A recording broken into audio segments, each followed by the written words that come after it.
Bonjour, je me présente, je m'appelle Marie Savoie et bienvenue au webinaire du WDI en langue française. Le WDI, qui veut dire en anglais Women's Declaration International, c'est l'organisation mondiale qui défend les droits des femmes basés sur le sexe, tels qu'ils ont été définis dans la CEDAW, c'est-à-dire la Convention de l'ONU pour l'élimination de toute discrimination à l'endroit des femmes et des filles. Le WDI est à l'origine de la Déclaration des droits des femmes basée sur le sexe. C'est en fonction de leur sexe que les femmes et les filles subissent des violences et non en fonction d'un ressenti quelconque. Notre déclaration compte déjà plus de 39 000 signataires répartis dans 160 pays et le nombre augmente d'environ 200 par semaine. Elle a aussi été signée par 542 organisations dans le monde. Nous vous invitons à la signer à votre tour si ce n'est déjà fait. Notre déclaration se compose de 9 articles, parmi lesquels l'article 1er réaffirme que les droits des femmes sont fondés sur le sexe biologique. L'article 2 réaffirme que la maternité est un statut exclusivement féminin. L'article 4 réaffirme le droit des femmes à la liberté d'expression et d'opinion. L'article 7 réaffirme le droit des femmes aux francs jeux en sport. Et l'article 8 réaffirme la nécessité d'éradiquer la violence à l'endroit des femmes. Aujourd'hui, nous allons recevoir Sophie Durocher. Nous sommes très heureuses de recevoir. Bonjour Sophie. Bonjour Marie. Sophie Durocher est une personnalité tellement connue au Québec qu'ici, elle se passe de présentation. Mais comme le webinaire est diffusé en Europe également, on va la présenter. Je vais vous dire tout d'abord que c'est une journaliste, une chroniqueuse et une animatrice de radio qui s'intéresse depuis toujours à la scène culturelle du Québec et qui s'exprime aussi sans détour sur certains enjeux de société. Sophie est bien connue pour son indépendance d'esprit et son franc-parler. Elle aborde des sujets si controversés que la plupart des personnalités des médias osent à peine y toucher, de crainte de subir les foudres d'une certaine gauche. Donc, il y a une certaine autocensure sur certains enjeux de société. C'est la première journaliste au Québec à avoir abordé de front les effets de l'idéologie de genre sur les droits des filles et des femmes. Elle n'hésite pas à défier certaines idées dominantes, parfois même érigées en quasi-dogme, si elle juge qu'elles vont à l'encontre plutôt des droits des femmes, qui lui tiennent visiblement très à cœur. Sophie Durocher a récemment publié un essai percutant et fort bien documenté, intitulé Où sont les femmes? L'effacement du féminin dans l'espace public, dont elle a accepté de parler avec nous aujourd'hui. Paru à la fin de l'année dernière, son livre est rapidement devenu un best-seller et est actuellement en réimpression. J'ai lu avec un réel plaisir ton essai Où sont les femmes? Dont le sous-titre est, comme on l'a dit, L'effacement du féminin dans l'espace public.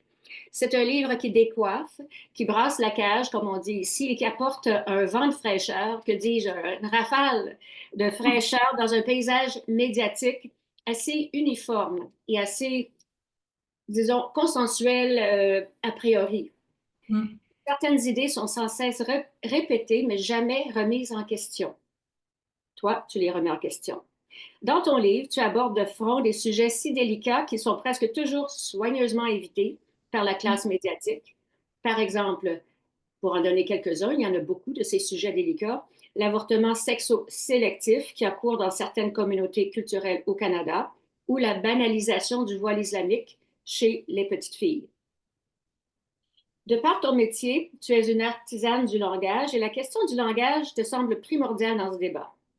Tu constates l'effacement des femmes dans le langage qui, selon toi, laisse présager de leur effacement dans la société. Mhm. Et pour te citer, on assiste à la disparition du mot femme, éclipsé par différentes expressions comme personne avec un vagin ou personne ayant accouché.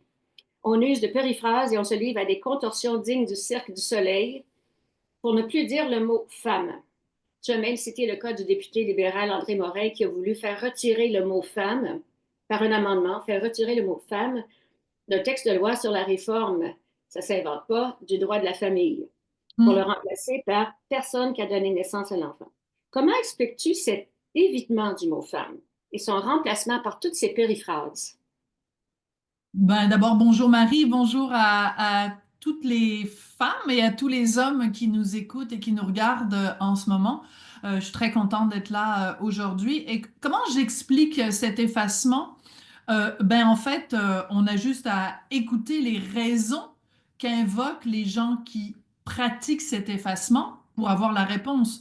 La réponse est toujours la même. On fait ça, on utilise de périphrases, on prend des circonvolutions langagières pour ne pas faire de peine à une minorité de gens, soit les personnes transgenres et les personnes non binaires. C'est la raison pour laquelle, par exemple, quand on va sur le site du gouvernement du Québec, qu'on veut se renseigner, par exemple, sur ce que pense notre bon gouvernement de la meilleure alimentation pour une femme enceinte, on se retrouve devant un vocabulaire où le gouvernement du Québec parle de la meilleure alimentation pour des personnes enceintes. Ça laisse supposer que quelqu'un d'un autre sexe que le sexe féminin pourrait tomber enceinte, ou que quelqu'un qui est non-binaire, donc quelqu'un qui ne s'identifie ni au sexe féminin ni au sexe féminin, pourrait tomber enceinte. Donc c'est évidemment un non-sens. Euh, il n'y a que des femmes qui peuvent tomber enceintes, il n'y a que des femmes qui peuvent accoucher. Mais pour ne pas offenser quelqu'un qui est une femme biologique transidentifiée ou une femme biologique mais qui ne se reconnaît pas ou qui n'aime pas le mot femme, pour leur faire plaisir, on arrête d'utiliser le mot femme. Alors, comme je le dis souvent, si c'était seulement dans les facultés de sciences sociales de certaines universités qu'on effaçait le mot femme, on pourrait dire, bon, c'est une lubie d'intellectuels universitaires. Moi, ça me pose un problème à partir du moment où c'est dans la documentation officielle du gouvernement, à partir du moment où ça fait partie, par exemple, de la pratique médicale, parce que je le raconte dans mon livre, euh, le regroupement des médecins omnipraticiens au Québec recommande que pour ne pas offenser leur patientèle transgenre, on devrait remplacer le mot utérus ou le mot vagin par le trou avant. Je m'excuse, mais moi, je suis une femme biologique. Je possède un utérus. C'est pas toutes les femmes qui ont un utérus, on est d'accord là-dessus. Mais je refuse qu'on appelle ça un trou avant, sous prétexte que utiliser le mot utérus devant une femme qui a transitionné, ça pourrait lui causer de la dysphorie ou lui causer un trouble mental. On, on- on- On passe sous silence, pardon, Sophie, le fait que c'est très offensant pour nous. Ben, On ne veut pas offenser les personnes transgenres, mais ces termes-là sont très offensants pour nous et personne ne nous a demandé notre avis. Personne n'a demandé aux femmes si le fait de dire trop avant, on était d'accord avec ça, au Ben, lieu de non dire. seulement ça, Marie, mais on entend parler à longueur de jour dans les médias, auprès des militants, du ressenti, de l'importance du ressenti. On nous dit les personnes transgenres ressentent certaines choses, les personnes non binaires ressentent certaines choses. Il faut écouter ce ressenti. D'accord, j'en suis, mais est-ce qu'on peut aussi écouter le ressenti des femmes biologiques qui trouvent ça vulgaire, dégradant, réducteur? Mais oui, de se faire dire qu'on est des personnes avec un utérus. Voyons, je Je ne dirais suis que pas une des personne avec personnes un... avec des prostates peuvent s'inscrire ici, voyons. C'est Ben très oui, réducteur, c'est très déshumanisant. oui. Et ce qui m'étonne, c'est que quand on a choisi d'utiliser ces termes-là, est-ce qu'il y avait des femmes dans la salle qui ont dit, vous savez, non, ça passe pas avec nous? Ou est-ce qu'on a tout simplement dit, tant pis pour les femmes, on met l'accent pour, on ne veut pas offenser les personnes non binaires d'abord, et on se soucie peu de ce que les femmes vont penser de cela. Voilà, mais c'est une excellente question, Marie. Je parlais tout à l'heure quand ce sont des termes qui sont utilisés par le gouvernement, mais il n'y a pas si longtemps de ça, le magazine Elle Québec, alors pour les gens qui nous écoutent en France ou ailleurs dans la francophonie, donc il y a évidemment le magazine français Elle qui a une déclinaison au Québec, c'est donc le Elle Québec. Et il n'y a pas tellement longtemps, dans le Elle Québec, on a utilisé, il y a une chroniqueuse qui a parlé des personnes avec un utérus et dans sa chronique, elle interviewait une femme médecin qui reprenait cette terminologie-là en disant, oui, les personnes avec un vagin, les personnes... Il y a une chroniqueuse au Journal de Montréal qui est dans chacune de ses chroniques, parle constamment de personnes avec un vagin. Donc, c'est un vocabulaire qui est repris même par certaines femmes, toujours dans l'idée de, ah, on est tellement généreuse, on est tellement bienveillante, qu'on ne veut pas faire de la peine à nos amis transgenres et non-binaires. Moi, je veux faire de peine à personne. Moi, Non. mon livre, je ne l'ai pas écrit contre les personnes transgenres, contre les personnes non-binaires. Ça se voit d'ailleurs, oui, oui, oui, ça se voit Je très l'ai bien. écrit pour. Pour qui? Pour les femmes et pour défendre qui? Pour défendre les femmes, pour défendre les droits des femmes. Et je considère que la lutte pour les droits des femmes est loin d'être terminée et que tant qu'on fera des compromis sur la lutte pour les droits des femmes en considérant qu'il y a d'autres luttes adjacentes qui sont plus importantes, ben, on va le faire au détriment de la lutte pour les droits des femmes. On ne peut pas défendre, par exemple, le droit des femmes à l'avortement si on utilise des expressions comme personne capable de grossesse. Et ça, Oui, ce vocabulaire-là, je l'ai vu écrit noir sur blanc sur le site web d'un groupe de défense du droit des femmes à l'avortement. Donc, c'était même plus le droit des femmes à l'avortement, alors que c'est une lutte qui est menée depuis des années par le mouvement féministe. c'est On ça. utilisait l'expression personne capable de grossesse. Comment peut-on défendre les droits des femmes si on n'est même plus capable de définir ce qu'est une femme? Est-ce qu'il nous viendrait à l'idée de défendre les droits des Noirs si on n'est même pas capable de définir ce que c'est être noir et qu'on fait des compromis et que n'importe qui... Enfin, c'est un non-sens. Et moi, ce que je ne comprends pas, c'est comment ça se fait que quelque chose qui, moi, me paraît si évident et qui, Marie, je le sais, te paraît évident à toi, ben, ça se fait qu'il y a des gens dans les médias, dans les officines gouvernementales, qui ne voient pas ça, qui voient pas que il y a qu'une femme qui peut tomber enceinte et que comment Oui, ça se et fait qu'on c'est n'écoute pas étonnant, le ressenti des femmes? Je ne c'est une comprends pas. question. Pardon, excuse-moi, Sophie, je ne veux Non, pas vas-y, t'interrompre. Marie. Et c'est ça, c'est que tu es une des seules voix au Québec à parler de ça du point de vue des femmes, à reconnaître qu'il y a un conflit de droits entre Oui, les droits des femmes et les revendications, certaines revendications d'un certain lobby transgenre ou de transactivistes. Personne ne veut le dire, c'est l'éléphant dans la pièce. On dirait personne ne veut dire que vraiment, là, on se trouve à miner les droits des femmes, à effacer les droits des femmes. Par exemple, si, toujours dans la question du langage, on sait que le ministère de la Justice du Québec définit le mot femme comme toute personne qui s'identifie comme femme. c'est un L'ensemble des non-sens. personnes qui ont une définition parfaitement circulaire, et ça, c'est le ministère de la Justice. Alors, Oui. les conséquences de ça, bien sûr, se retrouvent ensuite dans les prisons où les femmes doivent cohabiter avec des hommes qui se prétendent femmes. Et au Québec, dernièrement, je ne sais pas, je le dis pour les auditeurs qui seraient, auditrices qui seraient en Europe, on a eu le cas très, très choquant et qui a vraiment attiré l'attention sur cette réalité-là, qu'il y a des hommes dans les prisons pour femmes, le cas de Mohamed Al-Balouz, qui est un homme qui a été reconnu coupable d'avoir poignardé à mort sa femme et d'avoir tué ses deux petits garçons de 2 et 4 ans. Rendu au procès, il décide qu'il s'appelle Levana Al-Balouz et il demande à être incarcéré dans une prison pour femmes. Qu'est-ce que vous pensez de ça?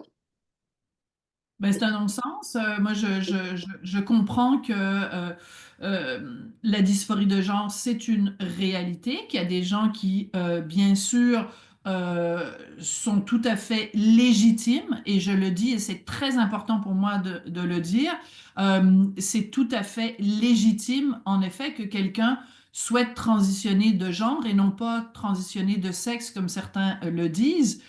Euh, Dans le cas de Monsieur El Balouz, c'est quand même assez amusant de remarquer que c'est comme par hasard, en plein milieu d'un procès pour meurtre, que tout d'un coup, il a découvert que ça lui faisait du bien de porter une perruque et de se maquiller. Et il a eu quand même l'audace, pour ne pas dire l'odieux, de déclarer au juge, vous avez devant vous une mère éplorée. Quand ça l'arrange, parce qu'on sait que les conditions de détention dans les prisons pour femmes sont beaucoup moins sévères que dans les prisons pour hommes, quand ça l'arrange, tout d'un coup, il se dit, finalement, je suis une femme. Donc, évidemment, c'est très choquant pour la famille de sa victime, Cynthia Bussière.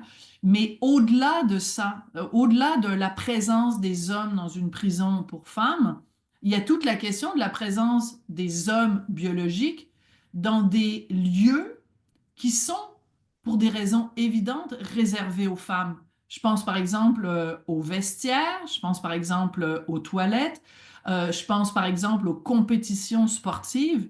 Il y a une raison pour laquelle, pendant des années, on a fait des lieux à part pour les femmes, c'est que les femmes font face à des risques, des dangers, des discriminations qui sont propres aux femmes.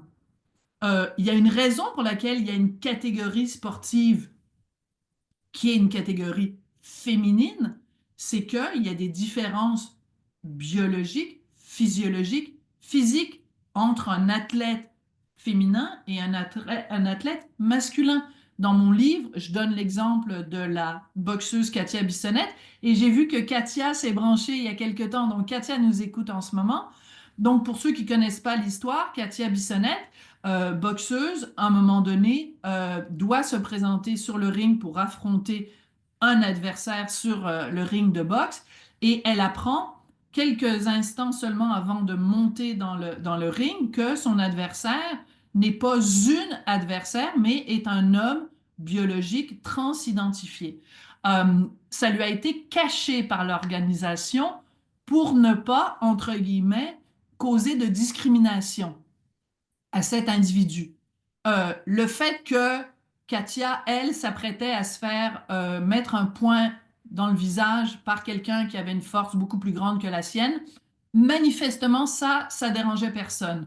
Mais il fallait surtout pas faire de peine à l'athlète qui allait monter sur scène, faire de la peine ou causer du tort physique à Katia, ça tout d'un coup, c'était moins grave. Donc, Katia a refusé d'affronter cet adversaire masculin. Donc, je lui rends hommage dans mon livre en disant, voilà quand même une preuve, un cas type où un homme biologique n'a pas sa place dans une compétition féminine parce que la force de cet individu de sexe masculin est disproportionnée par rapport à la force d'une femme. Donc, Monsieur El Balouz qui veut être emprisonné avec des femmes, c'est pas tellement loin que un athlète masculin transidentifié comme une femme qui souhaite affronter une femme sur un ring. C'est la même problématique. Alors, ce combat-là, et c'est non seulement injuste pour Oui, Cathy, combat, c'est le cas de le dire. justement, et on peut le penser aussi, on peut penser au cas d'Ayman Khalif pendant les Olympiques, quoique ce n'était pas une personne transidentifiée, mais C'est c'était ça. quand même un homme qui se battait contre une femme. Et c'est non seulement injuste, c'est dangereux. Même la sécurité physique des femmes est mise en danger sans que personne ne semble s'en émouvoir. C'est ça Oui, que je trouve assez frappant. Et c'est toi qui parles de ça. Justement, tu rappelles que les femmes ont des droits. Les femmes, après tout, ont certains droits. C'est ça, là. On parle toujours des droits des trans ou des personnes transgenres non-binaires, mais cela éclipse complètement les droits des femmes, comme s'il n'y avait pas de conflit. On ne reconnaît même pas l'existence du conflit. Alors, quand il y a un conflit de droits, eh bien, on peut négocier, on peut trouver des aménagements. Mais quand on ne reconnaît pas le conflit, c'est ce qui est arrivé, justement, c'est ce qui arrive avec Katia Bissonnette, qui a heureusement fait connaître son cas très injuste. Et moi aussi, je la salue. Alors là, les femmes commencent à dire, mais putain, il manque quelqu'un, il manque quelque chose dans l'équation. Moi, je suis où? On prend pas en compte mes droits. Mais justement, j'aimerais revenir, on est passé un petit peu rapidement sur la question du silence des médias sur ce conflit de droits et sur l'existence des droits des femmes. Personne n'en parle. C'est rendu un tabou. Pourquoi vous, toi, tu es la seule, et pourquoi j'écoute religieusement Et je lis tes chroniques, et j'écoute la radio parce que je suis sûre d'entendre un point de vue qui fait la part des choses, qui parle aussi du point de vue des femmes et qui ne s'efface pas en disant, bon, ben, les personnes les plus vulnérables de la société, on entend souvent, ce sont les Mm. personnes transgenres. Je ne nie pas leur problème de dysphorie de genre, je reconnais ça et je compatis. Mais je peux quand même pas oublier que des femmes sportives vont vivre des grandes injustices et même des dangers et la même chose pour les femmes détenues, qui sont les femmes les plus vulnérables de la société et qui vont être mises en danger par la présence d'hommes dans leurs unités pénitentiaires. Alors, pourquoi est-ce que dans le monde des médias, si peu de journalistes élèvent la voix pour parler justement de ce conflit de droits ou du côté des femmes, du côté des droits des femmes? Alors, bon, d'abord, je veux juste ouvrir une petite parenthèse, je vais la refermer. Euh, de son vivant, ma très grande amie Denise Bombardier, à qui je dédie d'ailleurs ce livre, était une ardente défenseur de tout ce dont on parle aujourd'hui. Il y a également Lise Ravary, que je cite dans mon livre, qui en a fait elle aussi un cheval de bataille. Elle écrit maintenant dans Le Droit et je pense de temps en temps dans Le Soleil. Ça, c'est du côté des femmes. Du côté des hommes, je veux quand même souligner trois personnes qui sont chères à mon cœur. Mathieu Bock-Côté, qui donc a fait la préface du livre. Joseph Facal, qui est un des rares hommes aussi à défendre la cause.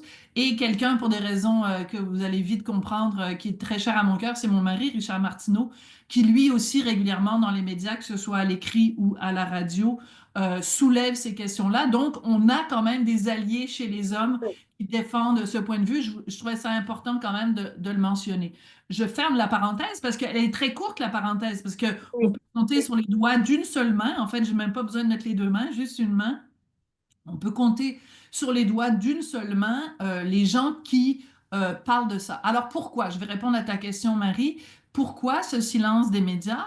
Ben, à cause d'un mot, à cause d'un mot, et ce mot, c'est transphobe, et c'est l'insulte facile qu'on se fait servir dès qu'on commence à aborder ce sujet-là.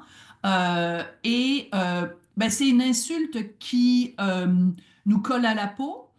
C'est une insulte qui peut nous faire perdre notre emploi, qui peut nous faire mettre au banc de la société, qui, nous, qui peut nous ostraciser. Donc, qui a envie de se faire mettre au banc de la société? Qui a envie de perdre sa job? Qui a envie d'être ciblé par des campagnes sur les médias sociaux Comme de, tu l'as été, de il meute? faut souligner que tu t'es exposé à ces dangers-là toi-même. Tu n'as pas eu peur et ça a eu des conséquences. On voit passer des commentaires extrêmement virulents, misogynes quand vous commentez quelque chose sur les femmes. Moi, ça Ouais. m'étonne toujours. Ça m'étonne toujours qu'on soit encore, qu'il y ait encore des gens à ce niveau, je Ben oui, dirais. tout à fait. Ben, c'est très drôle de voir que des gens qui prônent la tolérance, l'ouverture, la diversité, l'inclusion, l'équité, soient particulièrement intolérants contre la diversité d'opinions et tout à fait inéquitables dans leur traitement des gens. C'est En toujours anglais, tu vois, on les ironique. appelle des Be Kind Brigade. Alors, quand une femme féministe essaie de faire comme Kelly J. Keane, fait des rencontres où elle demande aux femmes de parler, elle leur laisse la parole, let women speak, eh bien, il arrive toujours ces trans activistes, dont certains sont très violents, puis on dit The Be Kind Brigade. Ils demandent toujours aux femmes, soyez gentilles, soyez compatissantes, Ils arrivent avec des guillotines en carton, là, C'est très Des ironique de billets dire en carton. Ah, je vais te voler ça, je vais l'utiliser à un moment donné. Ben, Megan Murphy, moi j'avais vu, elle avait voulu parler à la bibliothèque de Vancouver. C'est une Canadienne de la Colombie-Britannique. Et les gens étaient venus la menacer, des centaines de personnes, dont certains avaient des petites guillotines et pour dire les TERF avancés. Et ah oui, voilà. Trans, TERF, euh, Trans Exclusionary Radical Feminist. Donc, ben, en fait, on se fait tout traiter de TERF, bon, J.K. Rowling, évidemment, je me compare pas à J.K. Rowling, mais de J.K. Rowling à, ben, je sais pas, Annie-Ève Collin ici au Québec, enfin bref, quiconque ose dire le début du commencement, de l'amorce d'une prémisse euh, d'une critique ou d'un questionnement. Le simple fait de se questionner sur Absolument. ce que tu appelles fort bien le conflit des droits, juste le fait de se questionner là-dessus, de se dire à quel moment les droits de personnes transgenres viennent gruger les droits chèrement acquis des femmes, juste le fait de poser cette question-là, on se fait accueillir tout de suite par cette accusation de transphobie. Moi, des accusations qui finissent en phobie, ça fait des années que j'en reçois, ça me passe dessus comme sur le dos d'un canard, mais c'est pas tout le monde dans les médias qui réagit comme ça. Il y a énormément de frilosité, il y a énormément d'autocensure quand ce n'est pas carrément de la censure. Euh, mais je pense qu'il y a aussi quelque chose de plus pernicieux que ça, que cette omerta ou cette autocensure, c'est un désir de plaire. Il y a dans le monde des médias des gens qui veulent être à la mode. Ils veulent suivre le petit train de la, la rectitude du moment. Et si ce qui est à la mode, c'est de mettre tes pronoms après ton nom de famille, ben ils vont tous s'identifier sur les médias sociaux en disant elle, she, her, parce que c'est la chose à faire pour faire partie de la bonne gang, de la bonne clique, de se faire accepter, de se faire donner des petites tapes dans le dos le dimanche soir, à tout le monde en parle. Donc, il y a un souci de conformisme social chez les journalistes où on veut bien paraître, on veut paraître, euh, tu sais, c'est le signalement de la vertu. Regardez comme je suis, moi. Je fais partie j'entre dans le train qui est en ce moment à la mode dans la société, c'est le petit train woke, le petit train Oui, de, bon, alors, beaucoup de journalistes qui devraient normalement être justement anticonformistes, qui devraient faire ce que disait Albert Londres, c'est-à-dire tremper sa plume là où ça fait mal. C'est ça le rôle d'un journaliste. C'est justement oui, des fois d'être en porte-à-faux avec certaines modes, de dire le roi est nu. C'est ça le rôle d'un journaliste. De exactement, dire le roi est exactement. nu, l'empereur est nu. Alors, mais il y a plein de journalistes qui, par conformisme social, par souci d'être adoubés par la bonne clique, ben, utilisent des propos, mais ils n'y croient même pas eux-mêmes. Moi, je suis convaincue, je ne donnerai pas de nom, mais je suis convaincue qu'il y a plein de gens dans les médias qui disent oui, oui, oui, c'est vrai qu'il n'y a pas juste deux sexes, puis le sexe est fluide, puis tout ça, qui dit ça, mais ce sont des sornettes et ils pensent que c'est des sornettes, mais ils savent qu'en ce moment, pour faire partie de la bonne équipe, Correct, il faut répéter. C'est ça, c'est ça. Comme les femmes trans sont des femmes, voilà. c'est, la plupart des gens se rendent bien compte que non. Vous les mettez sur un ring de boxe, les femmes trans ne sont pas des femmes, c'est évident, mais on va le répéter parce que c'est ce qu'il faut pour être accepté et pour s'éviter des ennuis. On peut Oui, toujours s'éviter des tout à ennuis. Pas fait. ça, non, parce Un qu'il y a très des bon gens point, qui ont Marie. plus C'est en effet beaucoup pour ça. Ouais, oui. Et, je pense, bon, j'allais dire quelque chose et puis je viens de perdre mon idée, mais c'est pas grave, ça va me revenir. Mais justement, toi, tu Ah oui, acceptes. je le sais. Excusez-moi, Vas-y, Marie, ça vient de me ça va. revenir. Parce qu'à un moment donné, il y avait quand il y avait eu ce fameux article dans le Elle Québec avec la jeune chroniqueuse qui disait personne avec un utérus, puis personne avec un vagin et tout ça, je me disais, j'imaginais la situation où cette personne-là euh, est assise chez elle et regarde par la fenêtre et elle voit qu'il y a une femme qui va se faire frapper par un autobus. Est-ce que vous pensez sincèrement qu'elle va se tourner vers son mari, son conjoint, sa blonde, son ami, et qu'elle va lui dire, attention, attention, il y a une personne avec un utérus qui va se faire frapper par un autobus? Oui, Mais oui, non, oui, oui. voyons. Personne parle comme ça dans la vie de tous les jours. Mais non, c'est Bon. ça, justement. Alors, Et elle va dire, donc, attention, la femme va se faire frapper. Voyons, c'est comme ça qu'on parle. Alors c'est donc, ça, je pense qu'il y a une exactement. Il faut appeler hypocrisie. un chat un chat. Et il ne faut pas hésiter à aller en terrain, disons, difficile, et c'est ce que tu fais, et avoir des conversations inconfortables. Et donc, aborder des sujets où les gens vont se demander, bon, tu sais, qu'est-ce que je devrais dire, faut vraiment aller, comme tu dis, tremper sa plume sur là où ça fait mal et là où c'est un peu plus controversé. On ne peut pas te reprocher de ne pas faire ça.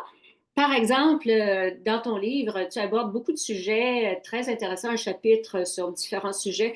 Je ne peux pas, malheureusement, dans le temps qu'on a, aborder tous ces sujets-là, mais je vais quand même aller à un autre sujet très malaisant, délicat et même radioactif selon certains, celui du voile islamique. Je le Oui, dis parce que hier, c'était la journée, aujourd'hui on est le 2 février, le jour de la marmotte ou de la chandeleur selon la tradition à laquelle on se raccroche. Mais hier, c'était le 1er février, le journée mondiale du hijab. Et les femmes de ces pays-là qui se battent contre l'obligation du hijab et contre le sens aussi, le sens de ce symbole d'asservissement, ont commencé sur les réseaux sociaux le hashtag No Hijab Day, oui. dont Yasmine Mohamed, là, Ah, j'adore Yasmine Mohamed. Oui, elle a fait des interventions très intéressantes. Elle qui a vécu qui a été élevée dans une famille islamiste intégriste et qui est obligée de porter le hijab et le niqab. à partir Alors, de 9 ans. Oui. c'est ça, c'est ça. Et pourquoi est-ce que une certaine gauche et un certain féminisme défend ce symbole régressif comme étant un genre d'avancée? C'est les mots environ que tu dis, là. On défend cette régression comme si c'était une avancée. Combien de femmes de certains groupes là, et d'hommes ont défendu le fait qu'une femme conteste l'obligation de prêter serment au Canada Mhm. à visage découvert et qu'elle a eu gain de cause, elle a pu prêter serment de citoyenneté au Canada, Un une femme visage couvert. encore, avec le visage couvert, ou pardon, j'ai peut-être dit le contraire. Niqab. Alors, elle a pu le faire en portant le niqab. Et et la ministre de la Justice du Canada, qui était une femme à l'époque, l'a appelée pour la féliciter de ce geste éminemment féministe. Alors, c'est Oui. vraiment, on marche sur la tête, mais pourquoi est-ce que il y a ce genre d'alliance entre, bon, on sait que le rigorisme islamique, la plupart des musulmanes ne portent pas le voile, ne portent pas le, mais celles qui le portent suivent une tradition plus rigoriste. Les islamistes, eux, ils portent, dans les familles islamistes, c'est obligatoire. Alors, pourquoi ne pas dénoncer ce symbole que les musulmanes elles-mêmes, les ex-musulmanes dénoncent comme un symbole d'infériorisation des femmes? Pourquoi ne pas dénoncer? Pourquoi aller jusqu'à le célébrer? Ben, D'après vous. le célébrer, c'est ce qui me tue, c'est ce qui me désole le plus. Je l'explique pour le bénéfice de tous ceux et celles qui nous écoutent et qui sont pas au courant, mais à la ville de Montréal, depuis plus d'un an maintenant, on est accueilli à l'hôtel de ville de Montréal par une affiche de bienvenue sur laquelle, pardon, on voit trois citoyens, donc trois Montréalais qu'on a choisis comme symbole représentant la ville de Montréal. Donc il y a un homme plus âgé, un homme plus jeune, et il y a une seule femme. Et cette femme est voilée. Non seulement elle est voilée, mais elle porte une tunique qui lui cache les bras, elle porte un pantalon qui va évidemment jusqu'au sol. Donc, on voit rien de sa chair, on voit juste un petit bout de son visage. Donc, le message qui nous est envoyé par la ville de Montréal, c'est la Montréalaise est une femme voilée. Le voile représente la femme à Montréal.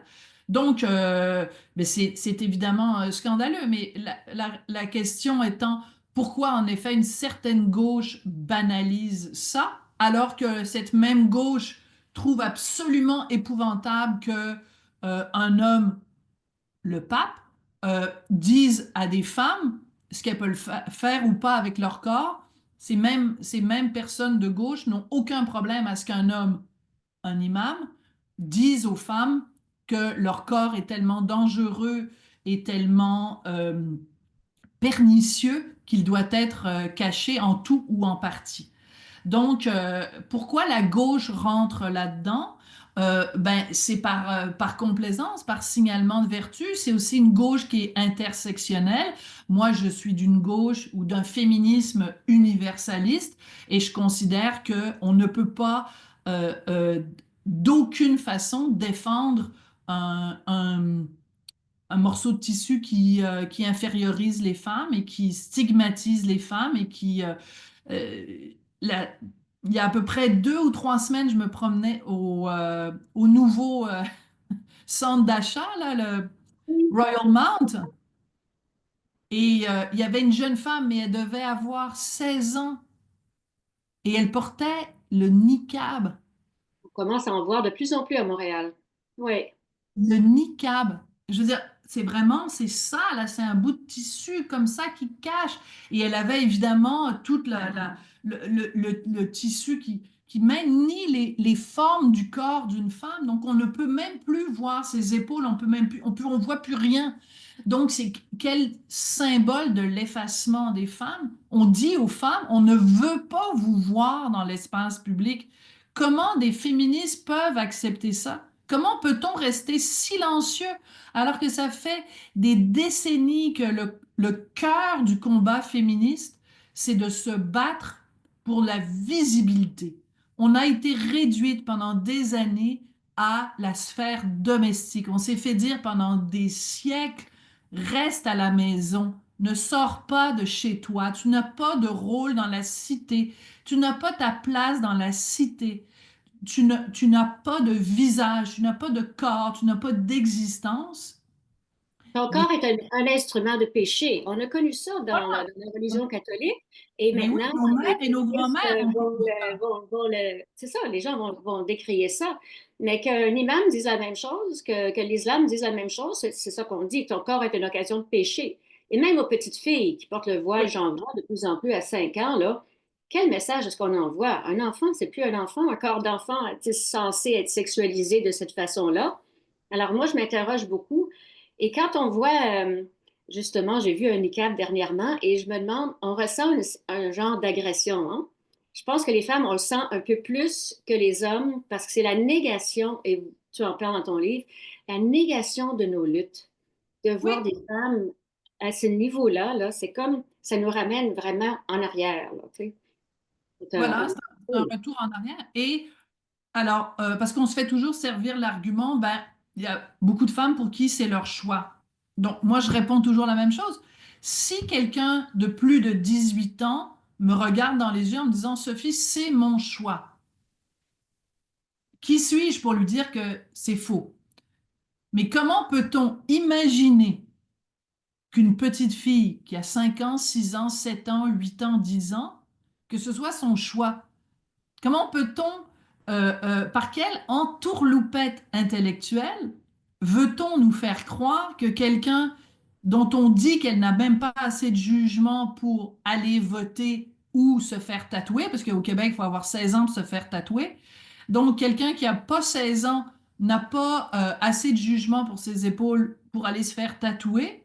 Avant 18 ans, on n'a pas le droit de voter, mais à 12 ans, quelqu'un pourrait prendre la décision en pleine conscience de se retirer de l'espace public en déclarant mon corps est tellement dangereux que je vais le cacher. Et surtout, ce que dit le voile, ce que disent tous les tissus islamiques, que ce soit voile, niqab, burqa, peu importe, c'est que le corps de la femme est essentiellement sexuel et source de danger et de désir euh, pour l'homme. Mais ça Péché. vaut pour une femme adulte. Mais un enfant de 5 ans, on va nous dire qu'un enfant de 5 ans, son corps est objet de désir pour l'homme. Ben, à ce moment-là, c'est l'homme le problème. C'est l'homme le problème. C'est pas la petite fille. Et si les On voit ça hommes, comme ça. et Mais si les hommes trouvent ça oui, si exactement. génial le voile, ben qu'ils le portent. Et s'ils trouvent ça si formidable le niqab, qu'ils le portent. Alors moi, le hijab day, là, c'est Mhm. un non-sens. Et surtout, en ce moment, je suis en train de regarder un film iranien qui a gagné un prix à Cannes. Ça s'appelle Les graines du figuier sauvage. Ah, Euh, oui. j'ai commencé à le regarder, j'ai pas encore fini. Et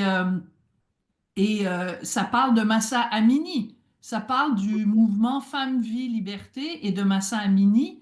Comment quelqu'un en Occident peut promouvoir le Hijab Day sans avoir une pensée pour Massa Amini qui est quand même morte, rouée de coups dans les geôles iraniennes parce qu'elle ne portait pas le voile comme il faut.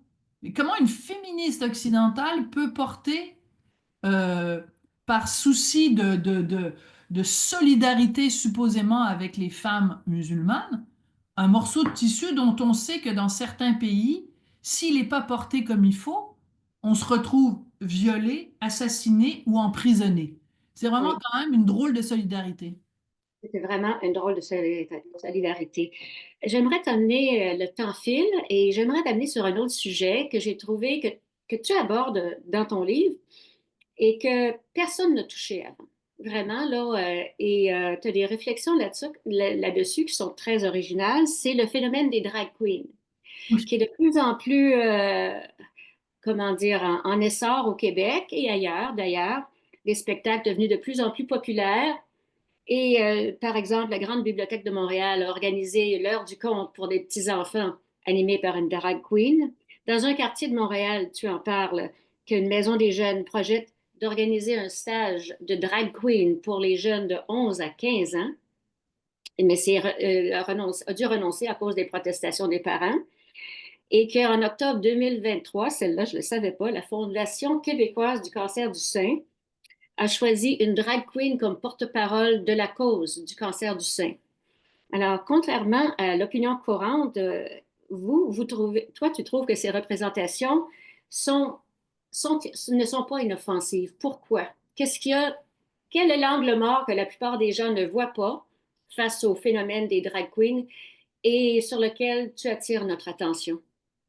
C'est-à-dire que si ce n'était que il y a de plus en plus de drag queens dans les médias, il y a des émissions comme Drag Race, Canada's Drag Race et tout ça, si c'était pris isolément, j'aurais pas consacré un chapitre dans mon livre à ça. Ce qui se passe en ce moment, c'est une convergence de différents éléments et la montée des drag queens est un des éléments qui est au cœur de cette convergence-là. Alors, dans cette convergence, il y a, on vient d'en parler, de plus en plus d'organismes et de compagnies utilisent l'image de la femme voilée comme étant symbole de tolérance et d'ouverture à l'autre, etc. Donc, de plus en plus dans l'espace public, quand on voit une femme, c'est une femme voilée. De plus en plus dans l'espace public, on n'utilise pas le mot femme, on dit personne avec un utérus. De plus en plus dans l'espace public, quand on voit une femme, c'est en fait un homme biologique transidentifié. Donc, il y a déjà tous ces éléments-là dans l'espace public où la présence de la femme est en fait un effacement de la femme. Et c'est là que quand on rajoute à tous ces éléments-là, en plus, le fait que quand on voit des femmes dans l'espace public, c'est pas une femme, c'est en fait un homme qui s'est déguisé en femme, la drag queen, c'est là que cet élément-là du casse-tête qui pris isolément est peut-être pas si grave que ça. Mais quand on regarde tous les éléments du casse-tête, là on se dit il y a une convergence d'effacement des femmes qui devient inquiétant. C'est 2 plus 2 égale 5. Exactement. Euh, les drag queens, moi, la théorie ou enfin l'élément que j'apporte dans mon livre, c'est que je pose une question qui est quand même assez simple. Quand quelqu'un qui a la peau blanche se grime, se déguise en une caricature de quelqu'un qui est noir, on le dénonce avec raison en Le disant c'est un blackface. blackface, Oui, c'est de l'appropriation, vous faites une caricature de ce que c'est un noir, vous n'êtes pas noir, c'est dérogatoire pour les personnes qui sont noires. Donc moi, je pose simplement la question. Et à chacun et chacune d'entre nous d'y répondre, mais si quelqu'un qui est un homme se grime, se déguise en une caricature de femme grotesque, voilà. des cils à plus finir, avec un maquillage de fou, avec des perruques ridicules, avec des seins démesurés. Pourquoi on ne dit pas que c'est un woman face? Pourquoi on ne comprend Justement, pas, pourquoi on ne comprend pas que ça offense certaines femmes? De la même façon qu'on comprend que le blackface offense certaines personnes noires, pas toutes, mais certaines. Et pourquoi on glorifie ça alors que c'est une caricature des femmes? Moi, j'ai le droit en tant que femme de dire, je vois une drag queen et je sens que cette personne-là est en train de me dire, voici ma vision de la féminité qui est une vision grotesque et ce que toi tu ressens, je m'en fous. C'est ça un peu le message Exactement. qu'ils nous ont Et fait. l'autre pourquoi que je rajouterais à tout et pourquoi, c'est pourquoi les femmes ne protestent pas plus. Est-ce que c'est parce qu'on est socialisé à ne jamais se défendre? Nous, comme tu dis, on cède la place, on cède nos droits. C'est pas gentil de se défendre et de dire, ben, écoutez, là, tu sais, il vient de prendre ma place, mais bon, je vais pas faire une chicane. Je veux dire, bon, d'accord, je vais être be kind. Alors, Oui, à ce moment-là, on perd tous nos droits.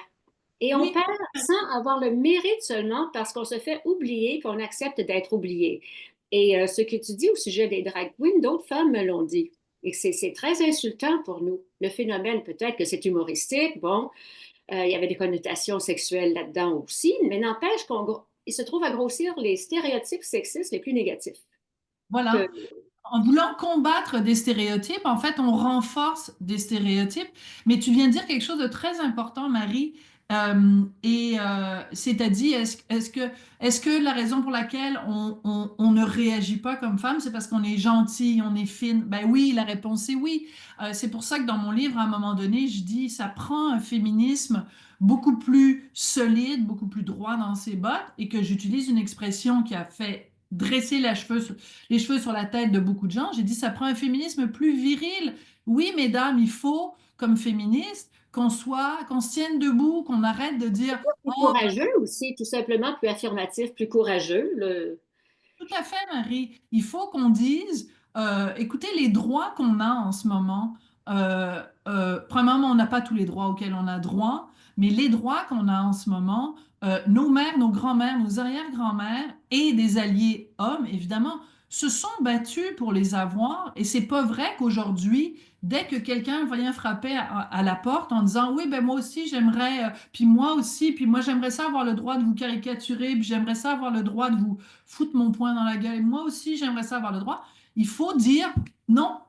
Il faut Non, dire il y non. a des limites. Il y a des Il limites. faut mettre des limites en disant, écoutez, prenez un numéro là, votre tour va venir. Pour l'instant, nous, nos acquis, on y tient. Nos acquis sont importants. Nos acquis, on n'est pas prêt à reculer. Ça ne nous intéresse pas de reculer. On va continuer à défendre ces droits-là bec et ongle. Je reviens 2 secondes sur le domaine sportif parce que je sais que Katia Bissonnette est là et qu'elle nous écoute. Mais pendant des années, aux Jeux olympiques, les femmes n'avaient pas le droit de participer. Pierre de Coubertin, qui a mis sur pied les Jeux olympiques modernes, trouvait ridicule l'idée que des femmes puissent participer, que des femmes soient athlètes, parce qu'on disait ça va les rendre infertiles, parce que les femmes sont pas capables, parce que, bon, etc., toutes sortes de raisons.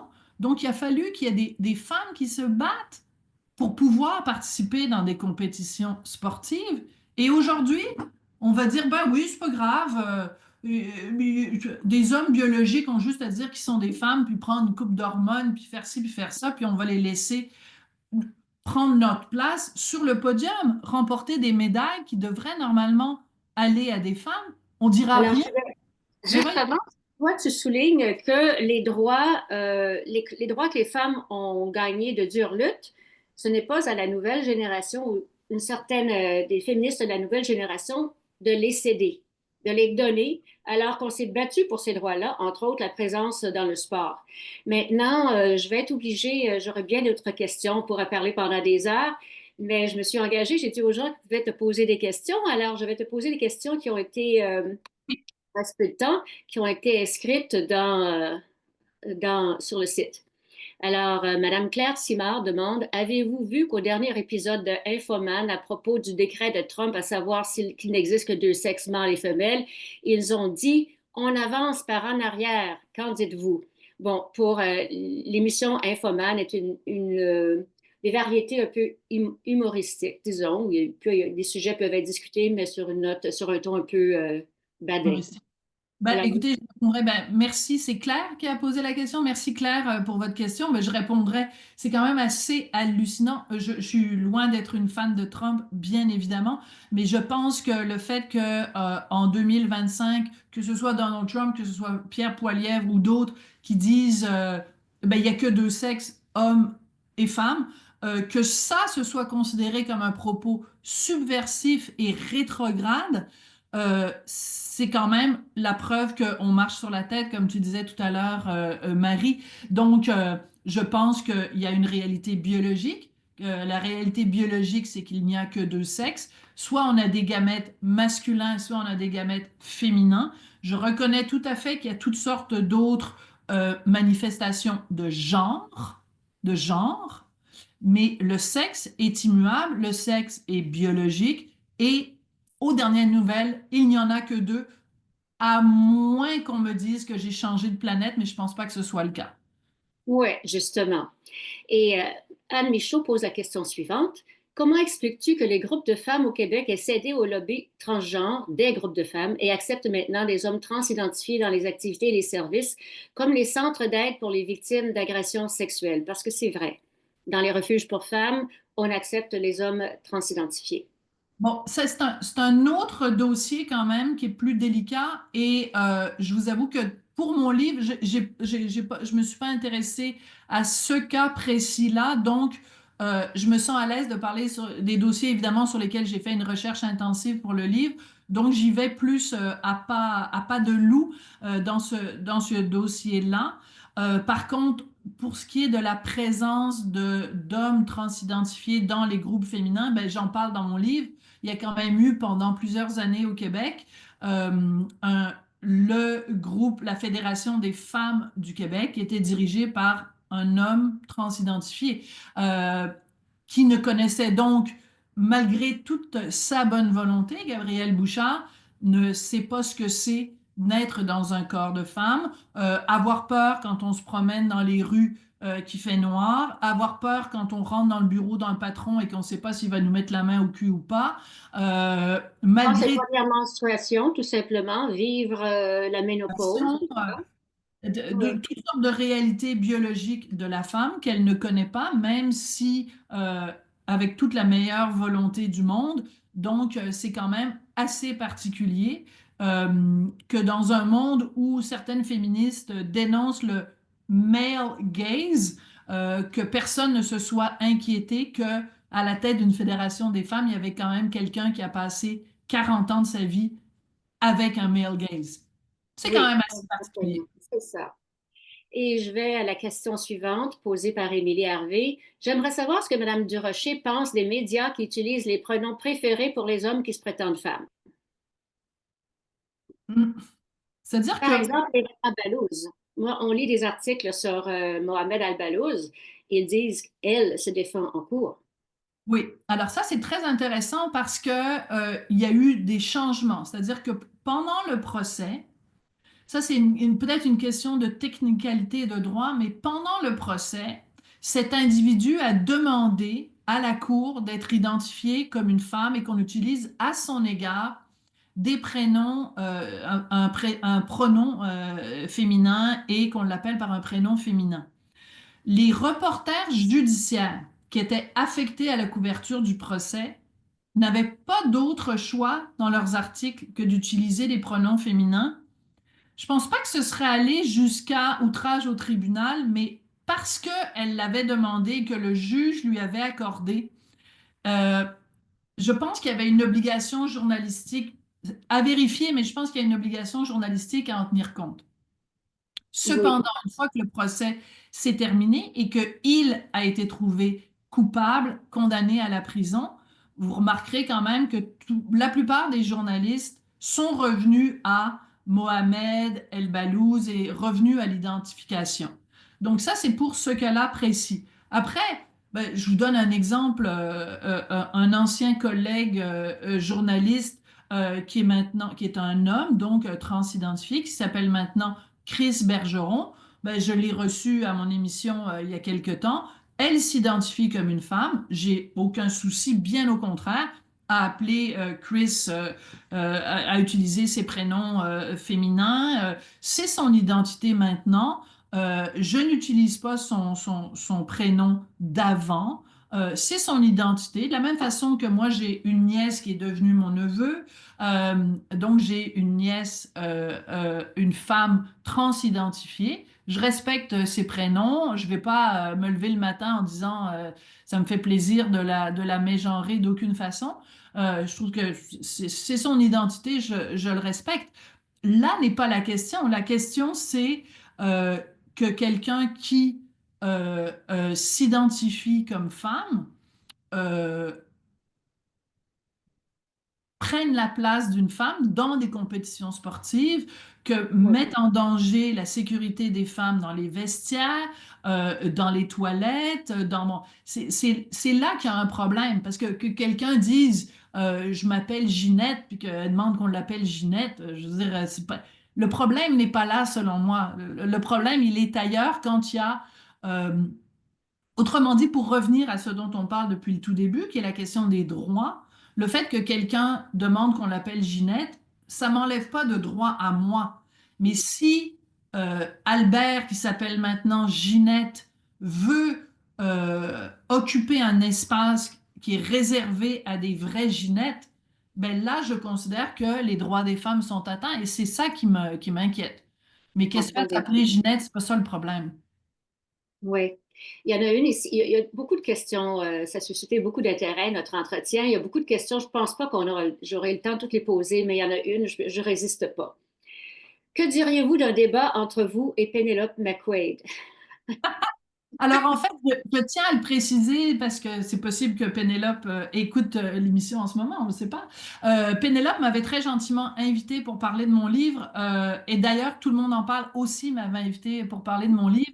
Et il est arrivé un truc qui est vraiment la pire affaire qu'on peut imaginer quand on lance son livre. J'ai eu la COVID et donc j'ai dû décliner les deux entrevues et de Pénélope et de Guilla. Par contre, il est absolument pas exclu qu'à un autre moment donné, en fait, on fasse une discussion.